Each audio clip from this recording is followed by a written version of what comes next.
Thank you, Ken. And thank you, Kirk, for sharing ISS this past year and the year ahead, as well as being our leader for building and operating the largest space platform ever constructed. Very exciting program. Thank you, Kirk. Let's see, Boeing is proud to be a partner with NASA, along with the ISS National Lab. It is here at this event that we pause to recognize the innovative researchers, the technologists, and entrepreneurs who continue to demonstrate the truly unique value of the International Space Station as a catalyst for a new era in space. An era that brings both established and non-traditional partners together. This is why I'm so pleased to be here today to introduce this morning's keynote speaker, Dr. Sanjay Gupta. He will lead a panel to talk about the future of regenerative medicine in space. Dr. Gupta is a multiple Emmy award-winning chief medical correspondent for CNN.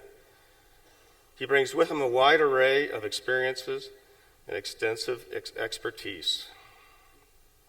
Dr. Gupta is a practicing neurosurgeon and plays an integral role in reporting health and medical news across the CNN networks and platforms.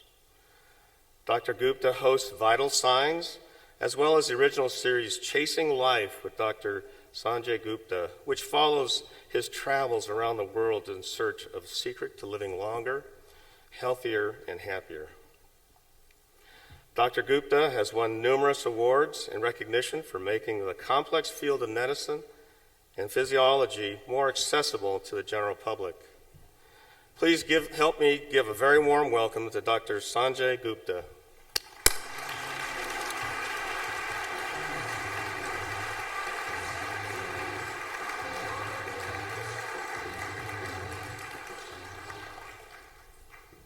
Good morning. How's everybody doing? Fantastic. Somebody say awful? Oh, I thought, okay. Thank you. What an honor for me to be here, and I want to extend a warm welcome to everyone to my hometown. I hardly ever get to do anything in my hometown, because I'm always traveling, but I have to say you've decided to come here the last few days of July. It's going down as the hottest July on record. Everyone else is getting out of town, and yet you guys showed up, so I appreciate your diligence. Thank you very much. It's a thrill for me to be here. I got to do something like this a few years ago, and this topic, space, is absolutely one of my favorite topics. And I mean that. I've covered all sorts of different stories that are at this convergence point of medicine and media for some time, traveled around the world, interviewed presidents and world leaders, whatever it might be. And yet whenever we do stories on space, somehow I am just so awestruck and my breath is taken away. People who know me at CNN in my medical world know that I will drop everything I'm doing to focus on a story about space. And because I think it's so interesting, I think it's so important, I think it's so substantial in terms of what we cover. And I think I'm also really fascinated by this idea of what space can teach us about our own human bodies. And that's obviously of great interest to me. Space exploration can teach us, I think, obviously about what it takes to go to space, what it takes to be involved in deep space travel, but also offer a lot of insights about our human bodies right back here on Earth as well. So we're reminded whenever we're doing these stories on space that obviously space can be a harsh, foreign, and dangerous environment. We know that our small bubble of a planet, 93 miles from the sun, 93 million miles from the sun, is a Goldilocks sort of environment. 21% oxygen, 1 G at the Earth's surface, the atmosphere just letting in the right amount of solar radiation, although we know that is changing. All the astronauts that I've done interviews with, it's interesting, they come to this point at some point in the discussion where they talk about actually seeing Earth from space, and it's always full of these resplendent adjectives in terms of how they describe it, and again, it's just so awe-inspiring. But there's also been this undercurrent of frailty that they describe with respect to the Earth as well. You may have seen some of these comments from Scott Kelly, for example, when he came back a few years ago, that somehow the Earth is vulnerable, I think he said, and needs protecting to really protect that once in a galaxy, perhaps, environment. But space for me also, I think, is a reminder of the wonder of our own bodies. I mean, it is really remarkable. We don't think about it very much. The idea that just breathing, the life-sustaining movement that's going on over and over again, the diaphragm contracting, creating that negative pressure within the chest, sucking the air into our lungs. It's a fascinating process, just the right amount of minerals that deposit into our bones that allow us to navigate that 1G environment, the way our skin will change color in response to the sun. It is that perfect environment. And yet today we are going to be talking to someone and about people who have decided to leave the protective cocoon of Earth. And they do it, as I said, because it matters. I think that's the best way to put it. It matters. A big part of what we're going to leave behind as human beings is what we're talking about now. A big part of what we're going to be remembered for, and a big part of how we learn what we humans are really capable of doing. So I've been covering this topic for a long time now. Nutrition and exercise in space, the twin study with Scott and Mark Kelly, fascinating. I've tasted a NASA crab cake, surprisingly good. I've been strapped to a treadmill to try and simulate microgravity in the exercise countermeasures lab at Johnson Space Center. I even raced Suni Williams in a triathlon. I was on Earth doing the Malibu triathlon. She was up in the space station, bungee corded to her bike and to her treadmill, and she told me that she won. But we had a hard time actually completely verifying that one. I got a chance recently, just a few weeks ago, to drive the Mars rover, JPL. And those guys are quick to tell you that human exploration would not even be possible without that rover scout team, first on the moon and then eventually on Mars, which they're preparing for. But what I find most fascinating, again, is the lessons that we're starting to learn about right here on Earth. Like what we learned in low Earth orbit with the Kelly twins. Does that help us eventually get humans even further into space? Scott Kelly, I think one of the things that really struck me was how quickly his body adapted in microgravity and how quickly it adapted back to Earth's environment once he got back. I think that we've been under the belief for some time that these types of adaptations typically took place over hundreds or thousands of years in response to some sort of evolutionary force. That's what we thought was happening. But now we know that it can happen in weeks or even days.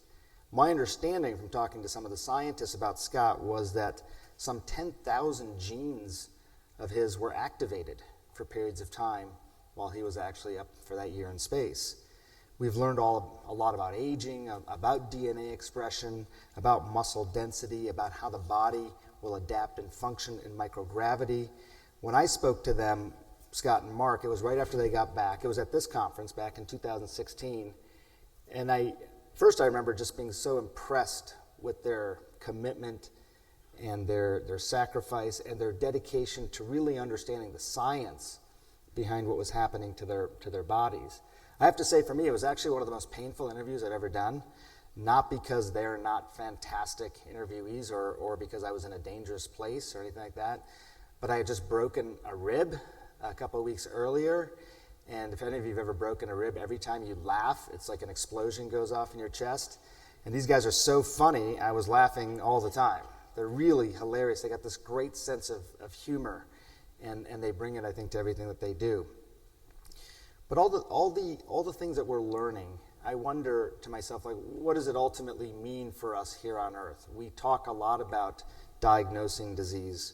We talk a lot about preventing disease, obviously treating them. But the idea of human optimization, the idea that you have a best point that you can be, where is that point and how do you get there, I think is really, really fascinating. Every doctor's visit ends now with kind of throwaway advice, to eat right and exercise, live a healthy life. And if you ask specifically, what does that mean?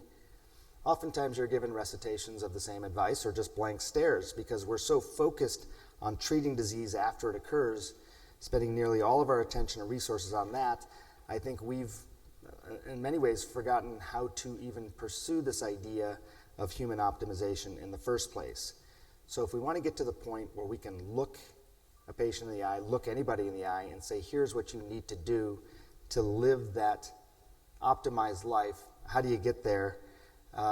how are we going to understand that? Is what's happening at the ISS, what's happening in the space program, going to help us get there? Can it teach us things that would otherwise be hard to learn on Earth?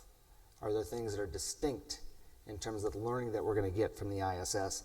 And again, can those things then help us back here on home?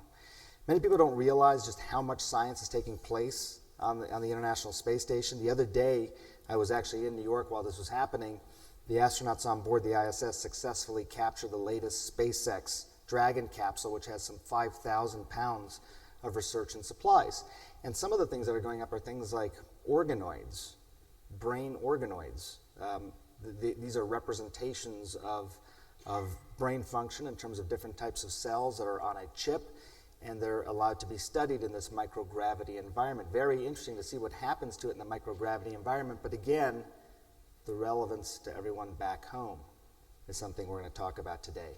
Regenerative medicine as a field is obviously so critical. We're learning a lot, everything from organ transplants to stem cells. You consider the number of people who can't have organ transplants. Will there be lessons that we learn about stem cells and regenerative medicine in space that I think, again, will be relevant to us back home? There's a lot of exciting things happening. We get to talk about some of that stuff today. When those payloads go up, it's obviously up to the astronauts then to conduct those experiments. What's that like? What's it like to conduct experiments in a microgravity lab? They're good questions, but ask anyone I've interviewed about space in the last few years, and my favorite question always is, can I be an astronaut? How hard would this be? What would I really have to do? And who better to ask than our first guest today, Dr. Serena Anand, Chancellor. She's a medical doctor turned astronaut. She's our first guest. She began working as a flight surgeon back in 2006, was selected as an astronaut in 2009. Over the course of her career, she has spent more than 9 months in Russia supporting medical operations for ISS crew members, and most recently served as flight engineer on the station, logging 197 days in space, while also a practicing physician. How did she do it? Let's ask her. Please warmly welcome the good doctor.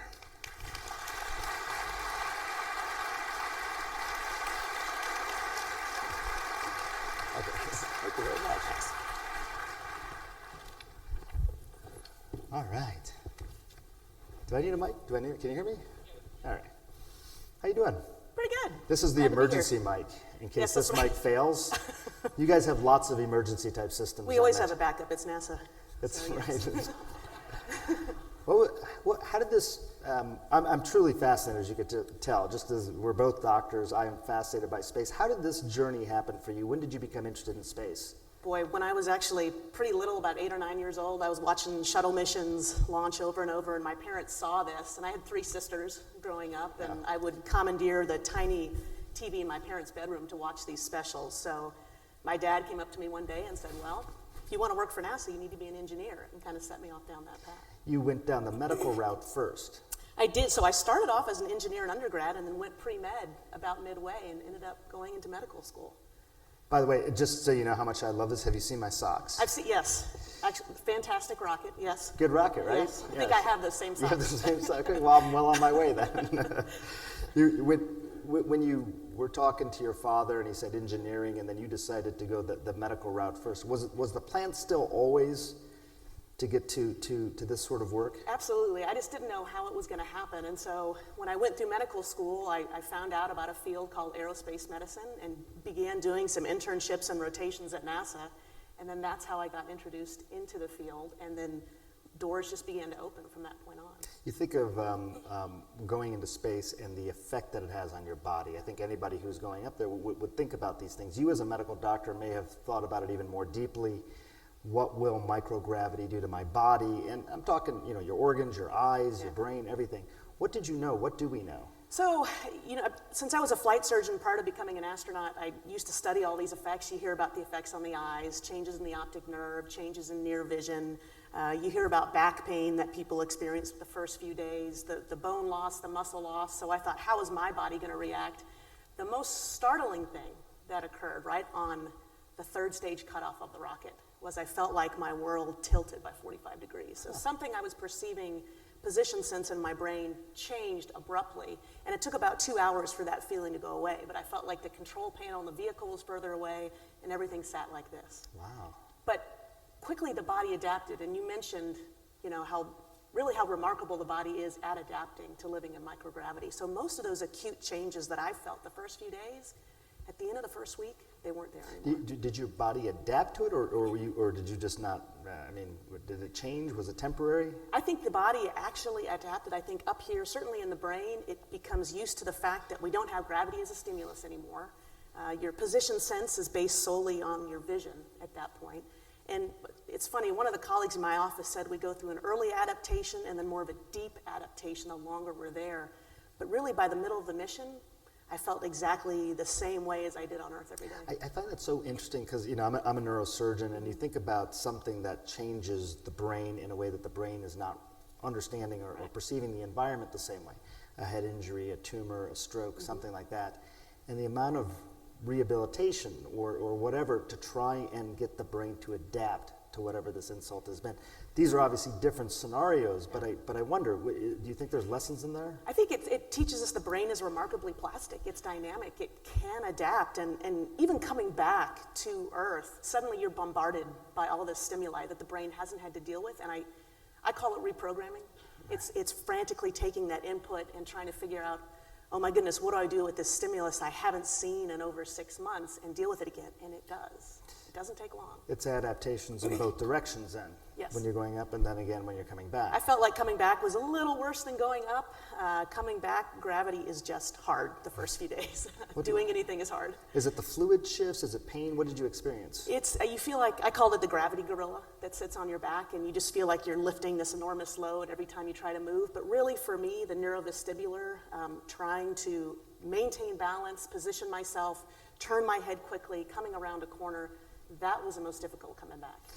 How did you, given what we know before you went up, how did you train then differently? I mean, again, I'm sure there's all sorts of standard training, but were there neurovestibular exercises even that you did? I wish we had that. They're actually, so neurovestibular countermeasures, we really don't have them. The Russians actually do something prior to launch. They put you in a rotating chair and spin you and make you turn your head in odd directions, which you can imagine, it's like the worst roller coaster ride ever. And they say this helps train your neurovestibular system to in-flight. I can't validate that one way or the other, but we don't really have any neurovestibular countermeasures, either before launch or coming back down. They're looking at them, but we just don't have anything currently. I think that could be a good area for you, Yep. Doctor. Yes. Could be. You had conducted experiments, obviously, on Earth, being in a lab, working on things, I imagine. Actually, not that many. Not that many. Mostly just practicing clinical medicine, yeah. So when you were working, and I saw this amazing video of you up on the space station in that microgravity environment, conducting an experiment, and you're in microgravity, and I see your necklace is sort of, bouncing around. What was that like, though? Conducting, it was funny, I think a lot of folks think that because I'm a physician, I use microscopes all the time and I pipette, and I had to relearn all that on station. So part of that was a relearning process. But the first few weeks conducting science on ISS with everything floating everywhere, you realize very quickly if you don't have enough Velcro, everything just goes awry and you lose caps and cell cultures are floating, and the PI is watching all of these experiments go on real time. And they're very patient the first few times you do this because it's so ugly looking on camera. But you get really good and really efficient very quickly. So it was neat. For me, after a while, letting things go, watching them float, bringing them back down into my workspace became natural. The specific experiment, I think, was something to do with the endothelial cells, and you were looking at a cancer drug, right? Yeah. What was the... So there were two things we were looking at. It was really neat. One of the hypotheses was that endothelial cells would be a little easier to culture in microgravity. They would want to grow for a longer period of time, whereas it's a little more difficult on the ground to do that. So endothelial cells obviously are vascular cells. And then the second hypothesis is that company was looking at a chemotherapeutic agent to see if they could direct that against those cells, knowing they could culture them for a longer period of time. And it was neat because for us, behaviorally, looking at that science every day, talking with the investigator, looking at the effects of their science, it meant something to us. And we actually talked about that science a lot, just as a crew while we were up there. The endothelial cells, again, these cells that line blood vessels, you're saying grow more easily in microgravity? What is the thinking there? Why would that be? You know, it's interesting. The way I kind of try to explain it to folks is that they feel like they're almost in the body, almost not quite in suspension, but they're growing more in a 3D manner, 3D fashion as they would in the body, and not in that flat culture plate. And so when the cell feels like it's more at home, it wants to live for a longer period of time. Now, we had to feed it just like any other cell culture. We exchanged medium and had it grow in its nice little home at the perfect temperature. But initially, the PI was really excited because those cells were growing for a longer period of time. So could you call ISS kind of this gold standard test bed for something like this? Maybe. I think it's a starting point. Certainly, they saw things that we're not able to do here on Earth. When I looked at the proposal, the experiment proposal, one of the sentences caught my eye. It says, microgravity is ideal to test treatment effects and drug toxicity because cells more closely mimic those in the human body versus in cell cultures. Yeah. So is this the same concept? Is that with regard to microgravity? I think so. And so, if the biggest challenge that a lot of those investigators had on the ground is they couldn't culture these cells long enough to test out these chemotherapeutic agents at varying levels, and so they needed to find a place to have these cells grow longer, and they thought microgravity might be that environment, which is where a lot of the science that we look at on board ISS stems from, is that fact that even protein crystal growth, endothelial cells, these things just grow better ordered, highly structured, more 3D in that microgravity environment. There was also an experiment around Parkinson's disease, is that right? That's right. Can you talk about that Yeah, so this was Alex and I worked on this towards the end of our mission. It was flown by the Michael J. Fox Foundation. It's a protein crystal growth experiment where they were looking at the LRRK2 protein, which is a protein implicated in Parkinson's. And really, the scientists are trying to gain better insight into this protein. So if you could get a little bit clearer structure, better order of the protein so that scientists are better able to pick out inhibitor sites for medication, that's progress. So some people say, well, on ISS, you're not producing a drug in the next year or two. So progress comes in multiple areas. And if we can give scientists even 10 to 20% more insight into that crystal, into that structure of that protein, that's progress. And again, you're saying because of the microgravity environment, that crystal may be able to grow and even order itself, organize itself in a way that's easier to study. It is, and that's because of a lack of convective currents up on ISS. So these crystals aren't dragged to the bottom of the plate. Convection is absent in microgravity, and that's what allows those crystals to grow in a much better ordered fashion. You're obviously, this isn't just a procedural thing for you. You're not just, you understand these experiments. So even before you go up, how much time are you spending with the investigators understanding the experiment, and then also when you come back? It's interesting. We spend very little time prior to flight. Most of the training on ISS experiments, about 80% of the experiments we get trained on when we're up there. Now, when we're working on them, we're interacting with the PIs daily. And if I've called them on the phone from station to say, hey, I don't understand this part. What are we looking at? What are you looking for? How can I help you? They, of course, answer the call right away. But we get as much information as possible while we're up there. And after we land, we're in constant contact. At least I am, but that's me. I like to know what the results are of some of these experiments so that we can find out what our research showed. Right. And so this, even now, are you still keeping up? I mean, have these experiments that you've done, have they borne fruit? They have borne fruit. A lot of that is proprietary fruit, so it's hard to talk about. But yeah, I have kept in touch with a lot of the PIs. They have emailed me directly to say, hey, this is what we found. You asked us to stay in touch with you. They're really good at that. What was you're a practicing physician. You were up there for 197 days. Was that in a row, or was that over That was time? in a row, yeah. It's a long time. It's a long time. I'm sure you get asked this all the time. I don't know if you like talking about it or annoys you, but what's the hardest part about that balance for you then as a physician and an astronaut? So I did practice very close up until launching, and so one of the people say, hey, what did you miss on orbit? Certainly you miss your family. I miss practicing medicine. I enjoy seeing patients on a daily basis, but I found out when I got back, a lot of my patients because I was up there, followed what we did. And I work with a lot of underserved populations as well, but somehow they found access to Twitter, somehow they found access to the internet, and they said, hey, we followed you, we looked at the experiments you were doing. And so for me, that meant a lot, because it was able to bring in maybe a population that wouldn't have followed ISS science otherwise. But also participating in the experiments that I did on station, I mean, again, I didn't get that training till I was up there. I was stunned at the clinical implication because I look at what can I tell my patient now that might impact them in 3 to 5 years. And initially I thought this would be very, very basic science research with no clinical implication, and it really does. So I'm able to better tell that story and drive it home. I want to talk more about this balance here, but along that point, I think a lot of times when people think about these experiments happening, it's about how to predict what's going to happen to people during space travel. And specifically, whenever I've spent time at all these places lately, it's all been about Mars. So it's deep space travel, it's lengthy space travel.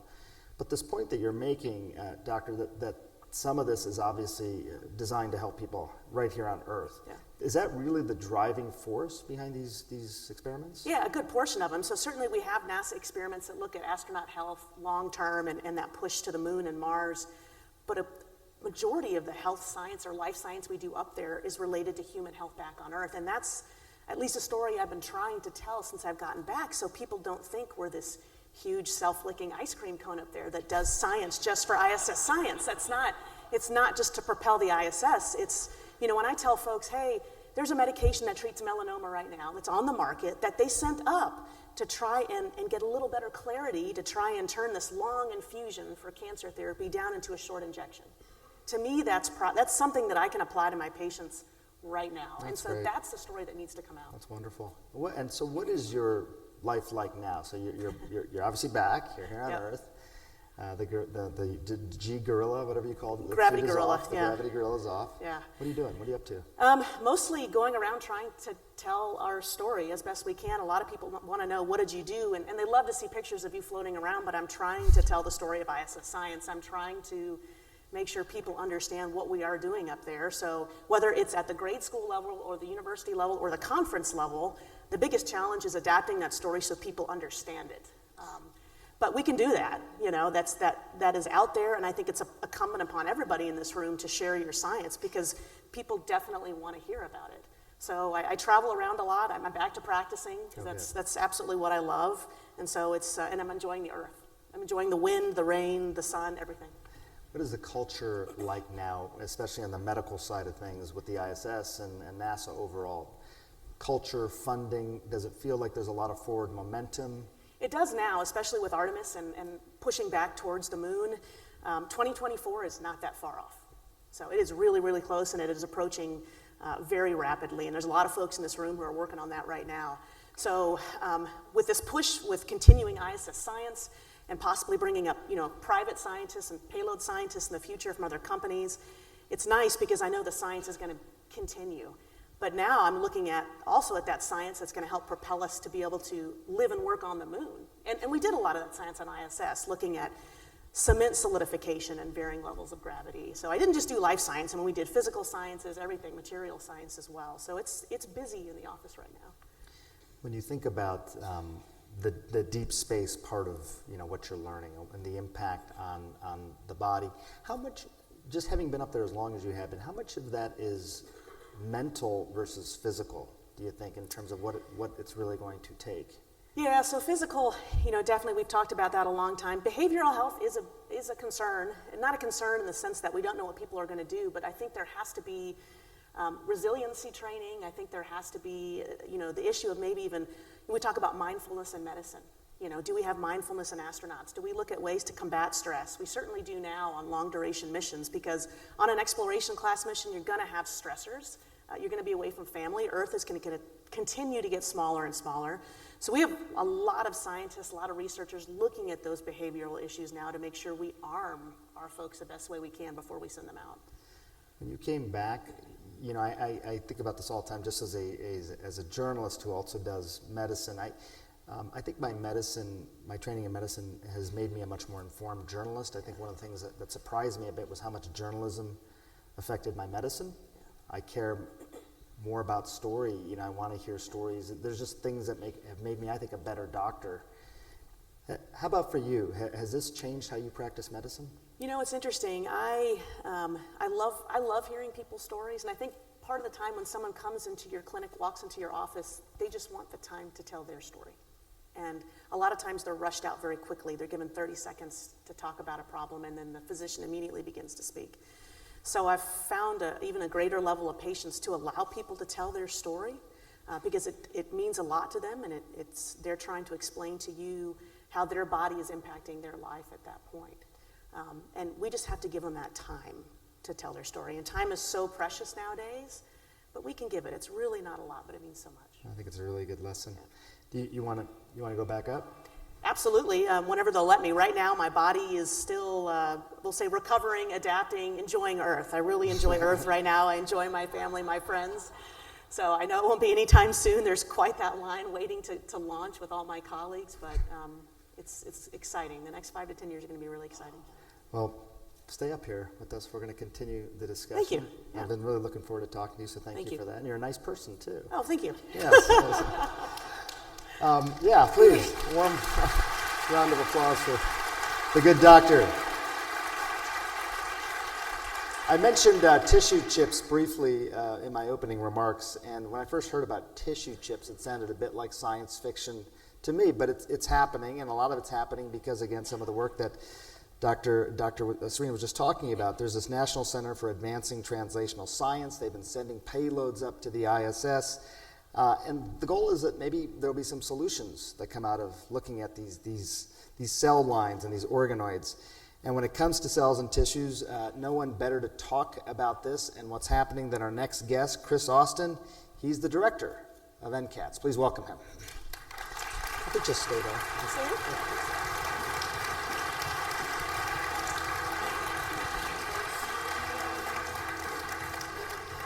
Did you pick this music? All right. And yeah, thank you. Welcome. I have little gifts for you. Wow. Serena did not bring gifts. I'm getting the suit. Aren't you giving me the suit afterwards? I Yes, have absolutely. gifts for some chips, and you each have a space patch. This is actually the mission patch that we adapted so it can stick to your iPhone. So there you go. So thank you very much. And I also want you to know that I beat you on the sock contest. Oh, yeah, I see because this. I have Do you have tissue the chips? space station on my socks. All right. So Do you just have normal socks? I guess when you have the whole suit, what do you call it? The Smurf beacon? The Smurf beacon, yeah. Then you can. Smurf beacon. You don't need socks. Well, welcome. And I thought we'd sit like this, and if you had any questions as well, or anything you want to jump in with, I am, as I mentioned, fascinated with this whole idea. Organoids, just as a concept, I guess people sort of generally know an organoid, but what is it really? How is that different than a cell line, for example? Yeah, it's a really important difference. So back when we were all in training, all we had were cell lines, which are highly artificial cells that have been around for 20, 30, 40 years, grown on plastic, and they're better than nothing, but they really don't reproduce what happens in our bodies very well. And in the last 10 years, 12 years, particularly in the advent of what are called induced pluripotent stem cells, and before them embryonic stem cells, we began to develop the opportunity to develop cells which were much more accurate in reproducing what happens in our bodies. And then that led to the idea that, well, gosh, why don't we put cell type A and cell type B and cell type C together to actually recreate a liver or a kidney or a brain organoid and so the terminology is that an organoid is a self-organizing mass of cells which often differentiates by itself, and it's a blob essentially, and those are very useful for all kinds of applications. A tissue chip, in general, is a little different. It's a micro-engineered platform that has microfluidics embedded into it, so you give the platform the structure that the organ normally has, and then you populate it with human cells. And so it has the structure and function of all human tissues, and you can use those to test for safety and efficacy of novel drugs, which is why we originally developed this, and we think this could be much better, faster, cheaper, ultimately, than animal models, and much more predictive, we hope. And then we discovered, working with all the investigators, that gosh, if you could do this to study normal physiology, why don't we make them out of disease cells? And then we can study all kinds of diseases and get insights that were absolutely impossible before.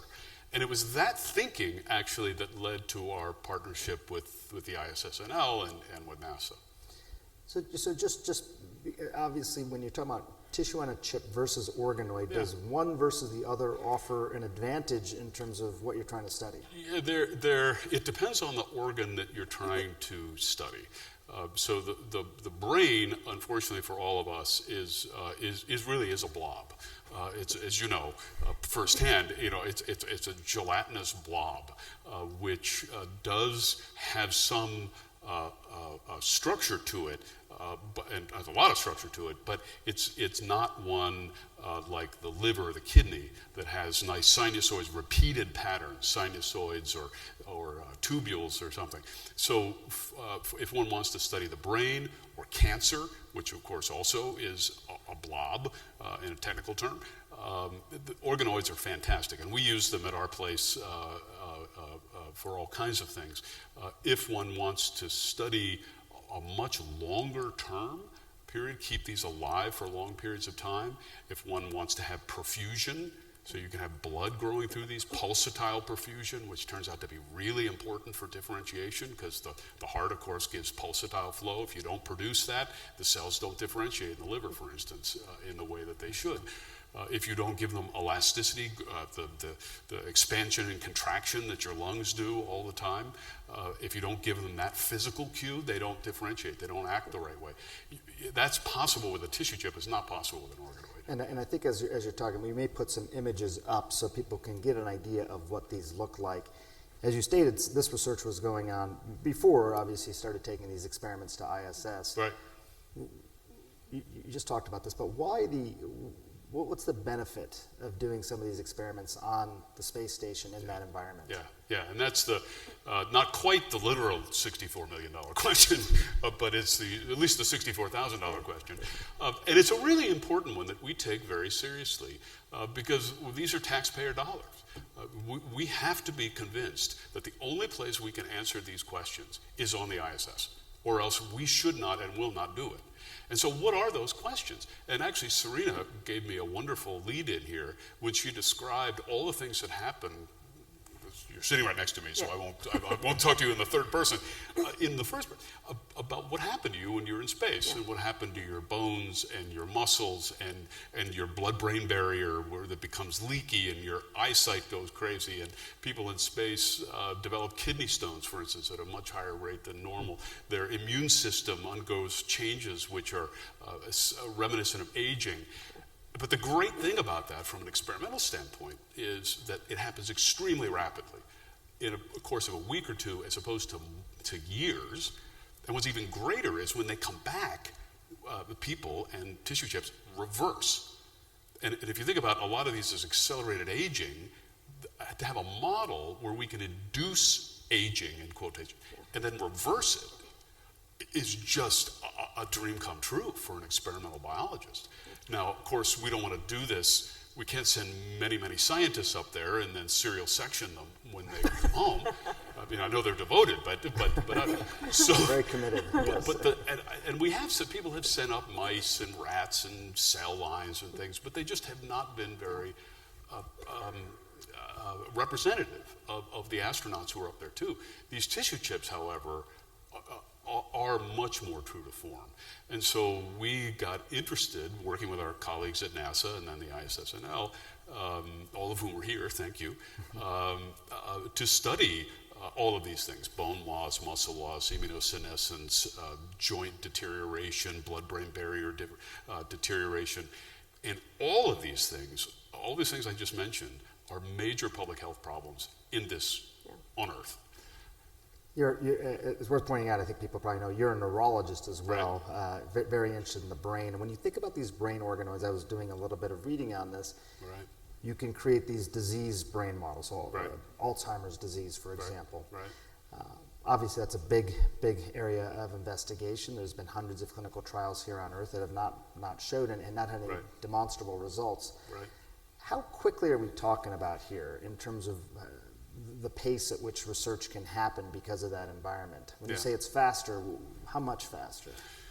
Well, if you think about the diseases that we talked about, and Alzheimer's is in this category as well, osteoporosis or age-induced sarcopenia, all of those things happen over the course of decades, and they happen on the course of weeks in space. Wow. So this is not subtle. This is, and they don't reverse on Earth, but they do reverse in space. So the time frame is dramatically shortened. The other thing that one can do is, because you can make these with iPS cells, one can make multiple different people on a chip, if you will, and send these to little astronauts on a chip, and think of them that way. And that really is how we think about them. It sounds amazing. I just want to make sure that we're not overstating this anyway. When you talk about a brain organoid that resembles not just Alzheimer's disease, but an individual's Alzheimer's disease because of their stem cells. Right. You can study that. You can say, okay, well, we're trying a certain medication. It's not working on this organoid, or it is working. Am I representing that correctly? Yeah. Yes, you are. And it's early days. Remember that organoids and tissue chips have only been around for about 10 years. The technology has only been around that long, so the field has developed at lightning speed. But I think one of the ways I like to think about this is if we all go back to our first high school biology course, where we may have learned about disease, we get told over and over again, all diseases are about 50% genetic and 50% environmental. And we as a community have become exquisitely good at manipulating the genetic part, studying it, understanding the variation, what causes in disease, and using molecular methods to fix those things. But when you ask, well, how good are we at putting humans or cellular systems or experimental systems in novel environments? Right. We're not very good at all.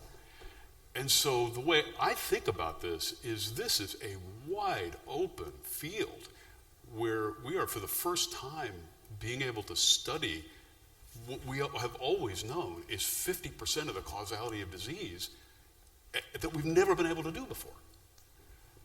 And when you think of it from that perspective, you realize that many of the things that we've missed here, that we just can't explain, and Alzheimer's is a great example, we may begin to understand because now we're studying the other half. What we always knew was there but couldn't study. That's I hadn't really heard it put like that, to really understand the nurture aspect of things, if you will, versus the nature. Having the access to a totally different, or very different, I should say, environment can make a big difference. Right. Maybe a silly question, but do we age more slowly in space? Humans? Well, actually, it depends on what the speed is that you're going. Of course, there's that Scott Kelly made a big deal to me Einstein about experiment. how he was 2 secones younger than Mark. But you have to go the speed of light too, so that kind of limits things. But no, it appears actually that things get worse initially in space. I mean, the aging process actually accelerates in space, and for the most part, it reverses. The one thing that we're really concerned about, and I think the twin study, of course, talked about this, is the cumulative effect of ionizing radiation in space is a real concern. I think because, of course, we don't have the mother atmosphere here to protect us, and of course that damage stops, but it doesn't reverse, we think, when we come back to Earth. So that's another thing that we're very interested in studying, and NASA's very interested in studying.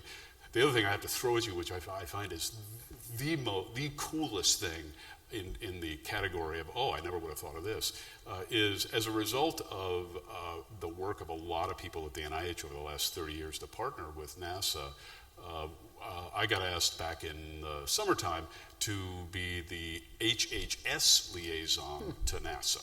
Not just the NIH liaison, but the HHS. So that caused me and my team, who are all here, to reach out to the other operational divisions, some of which you've heard of, like CDC and FDA and BARDA, who all have projects now with NASA and or the ISSNL.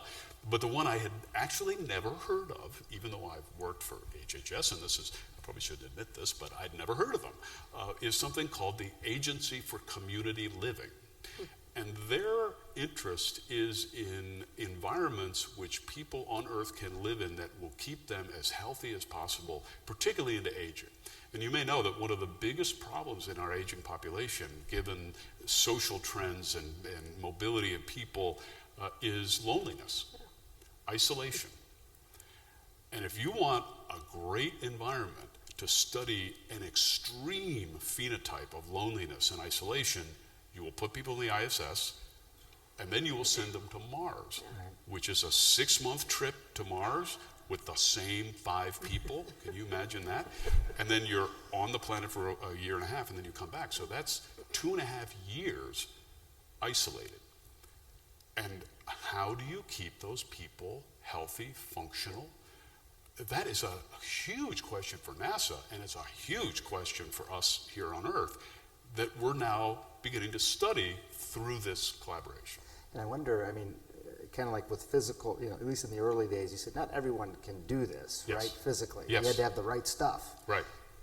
Same sort of thing here, mainly, possibly with regard to the mental aspect, something Serena and I were talking Yes. about.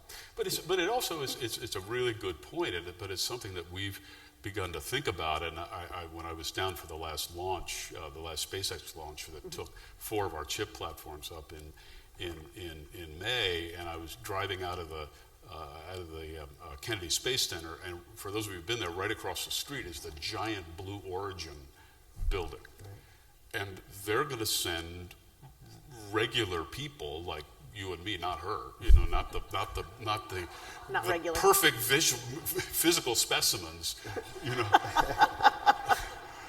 just speaking for myself, I can probably do a push-up or 2 on a good day, but these are the space tourists who are going to be up there. Right. And so we need to be able to think as the NIH, well, how are we going to take care of those people? Right. And what kind of variation do we need to study and be prepared for the things that happen to them, which may be different from the things that happen to our perfect physical specimen here. And again, and mental. I'm really, it'd be interesting to see how this sort of evolves. Like, is there mental screening? I don't think that I could do it 2.5 years and 5. I can barely live in a house with 5 people. Right. So it's challenging. So. Yes. But have you ever wanted to go? And they have, and one of the things that I've learned about our Russian colleagues, who I just love this, that you leave it to the Russians to do this kind of thing. They have an isolation chamber in Siberia, I think it is, where it looks like something the size of a tractor trailer rig, and they put somebody in there and left them there for a year and a half. What? For like 500 and something days. And to study what happens when you isolate somebody for. I think you'd have a hard time getting that study approved in the States. Right. They don't have the same IRB constraints that we do. And of course, as soon as you tell that story, you say, I've got a number of employees. I would like to volunteer for that. Have you? Like I said at the beginning, I would love to one day go. How about you? Has that ever appealed to you? Have I ever wanted to go up? Oh gosh, yes. I have the same story that everybody in my era does. At 11 o'clock or whatever it was on July 20th, 1969, sitting in my living room, my mom made me get in a sleeping bag, so I was there in the living room watching our fuzzy black and white TV. Oh yes, I was a complete Apollo wonder child, and this is all I wanted to do growing up. And then I realized later on I realized I had at that point in my life a rather severe fear of heights. I thought, maybe not. I will send up brain organoids instead. Yes, right. So I'm going to send my brain up there. Exactly. All right. Well, you know what? Let's ask Shanhui Zhu the same question. Yeah. She's our next guest. This is really exciting stuff about stem cells. Chris just talking about that a little bit. There's more of these research projects going up to the ISS. Some of them are being spearheaded by someone who also lives right across town here in Atlanta. She's a professor, an associate professor of pediatrics at Emory University, and she's going to join us now to talk about her experiments with stem cell research, particularly cardiac stem cell research. Please warmly welcome her.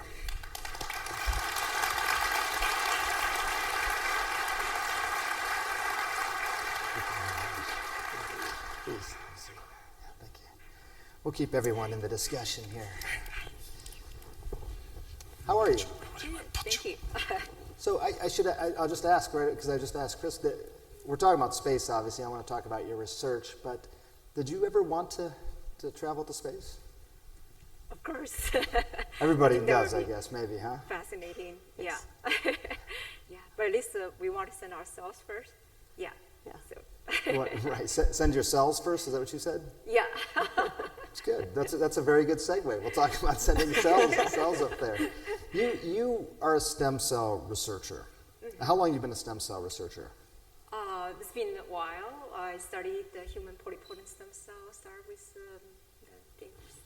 since 1999. One of the first stories I covered at CNN was in 2001 when there was a lot of friction around stem cell research at that point. Would they continue to receive federal funding? There was this collision between science and theology, really.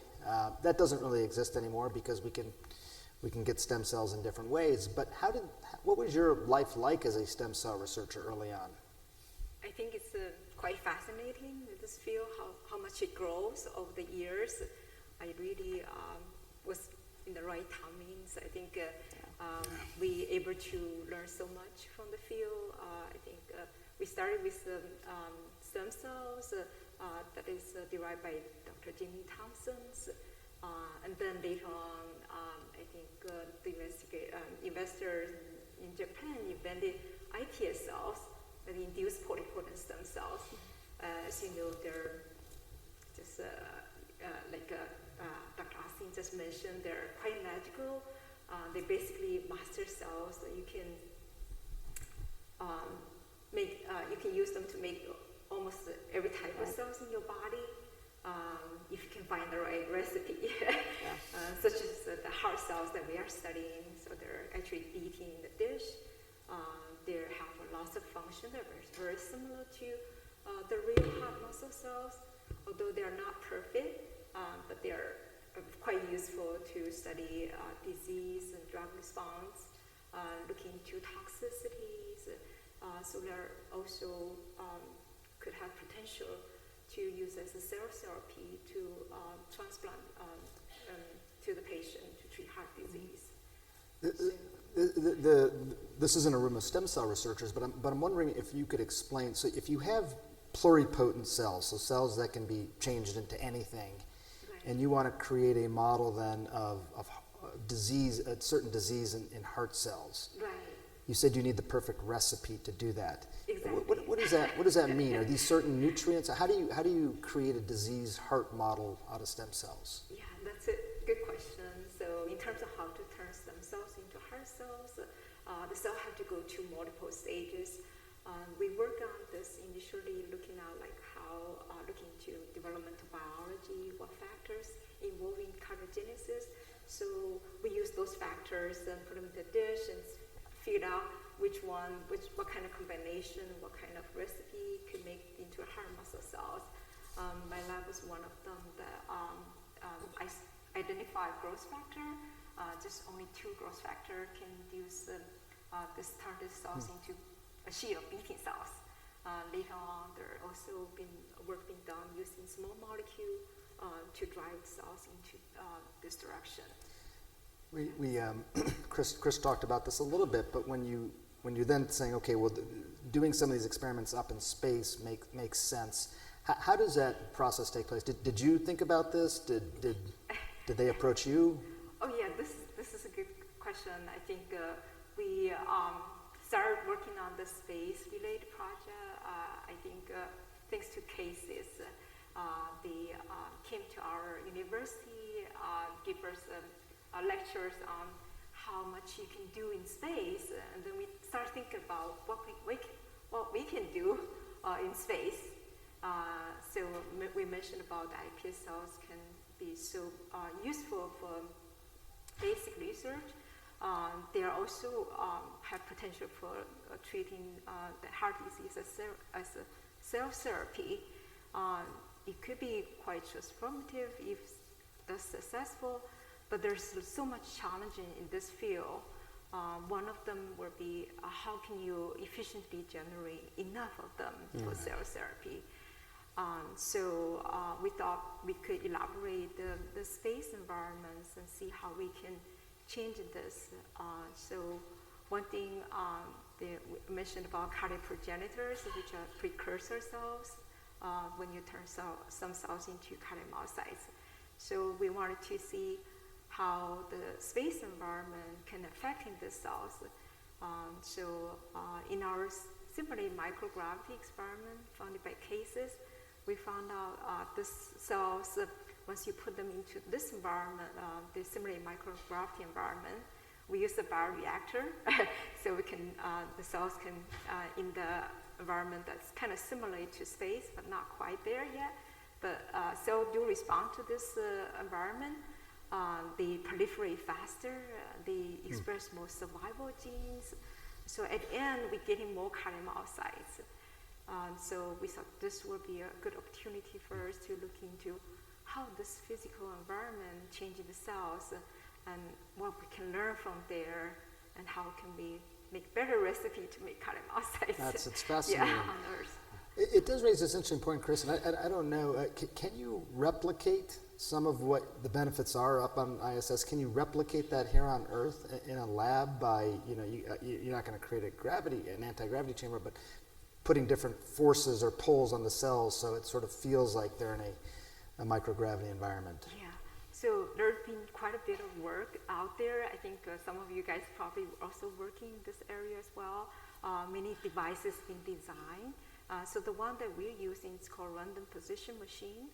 Was invented by Dutch space agency. So they basically, there's a platform, you could put your cells there, then they turn in different directions at different speed. So eventually it causes gravity zero. Basically, the cells won't experience gravity that way. But the caveat is you have to turn the cells very fast speed. So in a way, it causes stress to the cells. So it's really not actually quite the space environment. Yeah. So I think ISS is their very unique environment that no one else can mimic in the Earth so far. So, It's more like home, basically. Right. Is there a specific question with these latest research that you're trying to answer? So current one, we are focusing on the cardiac progenitors. So as mentioned, like understanding how to control the proliferation, the expansion of the cells will be a key step for us to make efficient and cost-effective way to generate the heart muscle cells. And hopefully we can learn more about this. So we, in the space environment, we wanted to study in depth on molecular and cellular changes of the cells when they get into space. So hopefully this will provide some magnetic insight to us.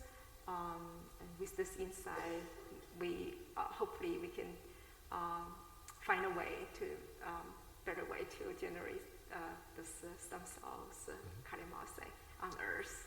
It's great. So Serena talked about the PI, the investigator, actually sitting there, on FaceTime or something, and observing what. Yeah, they're watching live, usually with HD video. HDTV. They're watching us perform their science up there, so it's really neat. Were you doing that too? Did you look at the experiments actually taking place? We haven't sent it yet. We are preparing. Okay, gotcha. Yeah. So we're working with TechShot to examine their hardware to see if that fits our requirement. We wanted to combine the microgravity and tissue engineering. I think you heard quite a bit of 3D cultures and organelle. So that's what we're doing. We grow our cardiac spheres in suspension. So we want to see the cells actually contract once they differentiate into cardiomyocytes. So the devices actually have a camera there, so we can see them real time. So we wanted to monitor the beating of the cells during their culture in space. Gotcha. That's fascinating. Of course, we want to FaceTime. I don't know if we have any audience questions. If we do, I think there's some mics floating around. But while we're waiting for that, Chris, let me ask you, can you give us some sense of it's obviously going to be much more expensive to do these experiments in space versus on the International Space Station. You talked about the speed sort of context, years versus perhaps weeks when it comes to Alzheimer's. What about cost? Yeah. How much more expensive is it?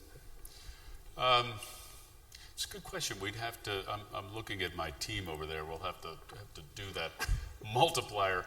In the way this worked with us so far was a really good deal for if I could put it that way, for NCAS, in the sense that we pay, and our colleagues at NIH, at other institutes, pay for the grant costs, and the launch costs were all covered by CASIS, or ISSNL now.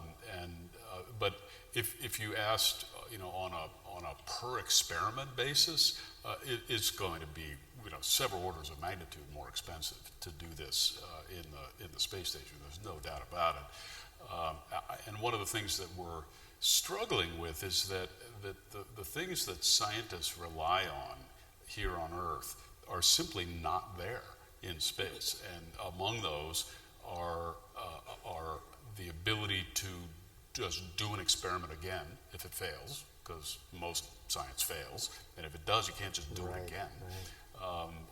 Secondly, the fact that the environment requires a miniaturization and a simplification, which is both a blessing and a curse. It's a curse for obvious reasons, because scientists are used to, think about these chips that are very simple, but you have to realize that the environment that they are in looks like the equivalent of an intensive care unit for a person. There are more tubes and wires going into this thing, so you can barely see the chip, just like you can barely see a person in an ICU. And you have to shrink that, again, several orders of magnitude to fit it into something about the size of a shoebox, right? So it has to be simplified and miniaturized, and it has to be, in Terry Wirtz's immortal words, made fighter pilot proof. So that you have we don't always have somebody who has training in science and medicine. Often they don't. And so, but then when you think about what's the converse of helping this, and we found this, what's the positive, and this is a huge one that really can't be overestimated, is the skill and knowledge that it takes to miniaturize and simplify is exactly what we want to make these tissue chip platforms usable by a non-expert scientist, a first-week graduate student. They're not going to want the ICU model. They're going to want the point of care model.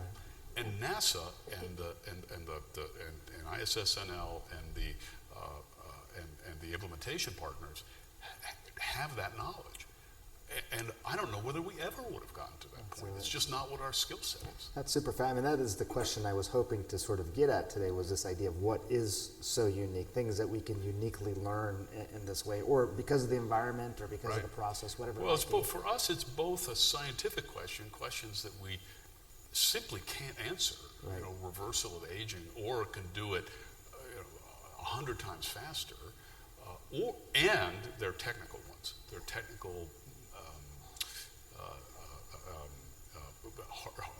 hardening sorts of questions.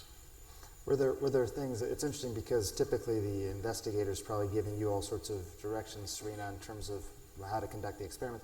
But I'm wondering, since you have Shunhui Zhu here, is there anything that you would tell her about how these experiments were conducted that would be, you think, useful for an investigator to know? Interestingly, when I went up there and conducted some of the endothelial cell research, I almost wished I would have gotten a little bit, even though I am a physician, a little bit more of a cell biology primer prior to going up, because I knew that they were looking at certain parts of the cell under the microscope, and they were relying on me to show them those fields to be representative fields of what was occurring, say, with the different chemotherapeutic agents. And I remember going back and going onto the internet, and we had just gotten internet on board ISS, so this was great, and looking up some of those different cell parts. So what I would tell investigators is that up there, we want your science to succeed. We are firmly dedicated to that. We know it's been thousands of hours. We know the money that's at stake. We understand that. And so the more you can give us, the more education, we learn really quickly. And so when we can help your science at that point. You know, we're really good at organizing the science up there and working with it in microgravity, but teach us as much of the basic science as possible so we can help you better when we're up on board. That's great. Yeah. That's funny. We just wrote that down. That's really That's important. really good. I think I remember when I was watching the video again of you up there, you were cruising around on the scope and like, is this the HPF that I want to look at? Is this the you know? And Well, they you were saying, Serena, remove the phase slider. And I went, I don't know what the phase slider is. You're going to have to teach me. And so I very quickly learned. It took about 20 minutes. I needed another microscope primer. But then we're going like this, you know, because we have multiple sessions. So. Assume nothing. Assume nothing. Yeah. Well, look, I think we must have covered a lot of ground because I don't know that we have the audience. I think we're going to forego the audience questions and instead say thank you. And how about a warm round of applause for our panelists today? Thank you. Thank you.